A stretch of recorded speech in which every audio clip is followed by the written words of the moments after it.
Ang bunganga, ang tagalupa, na viral ang mukha. Bip bip bip bip bip. Bumibip bip bip bip bip bip bip bip bip bip bip na ba? Ang lahat, Martian, Enrico Pañero, Bip bip bip bip bip. Bip bip bip bip bip bip. Bip bip bip bip bip.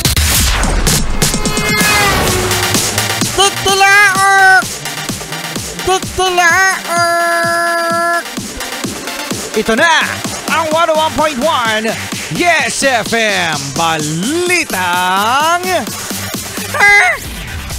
Sa mga yes pa rin natin dyan na nakakaranas ng pag-uulan, no? Minsan na araw, minsan uulan. Talaga nga namang hindi mo maintindihan ang panahon. And speaking of panahon, mga yes friend, binabantayan ngayon ang Category 5 na hurricane na pinangalanang si Milton. Oo, grabe ang lakas nito, mga yes friend, no?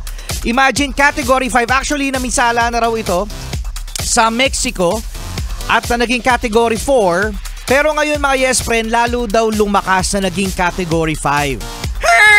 At ngayon, mga yes friend, ay tatama daw ito sa Florida, USA.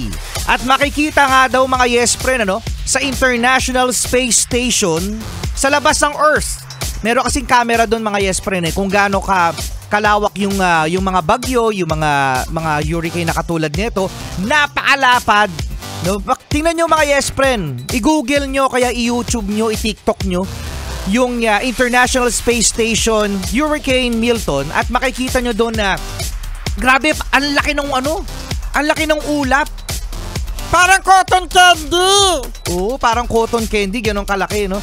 Ganun ka nakakatakot itong Category 5 na Hurricane Milton. At dahil dyan, mga yes friend, nagkakaubusan na daw ng supply sa mga grocery katulad ng mga delata, ang mga tao daw doon, pinaghahandaan na ang super lakas na hurricane na ito na tinaguri ang isa sa mga pinakamalakas na tatama sa Florida, USA. Ayan, sa mga nagkukumpara, mga yes friend, sa bagyong Yolanda na tumama dito sa Pilipinas noong 2013, kasi usually kino-compare yan, no? Ang Yolanda pa rin, mga yes friend, ang nakapagtala ng pinakamalakas na bagyo sa buong mundo, no? Na naglandfall sa kasaysayan, no? Na naglandfall na bagyo, mga yes friend. Actually, bali sa pagkakatala, mga yes friend, itong si Hurricane Milton napagkaalaman na meron 258 kilometers per hour na bugso ng hangin.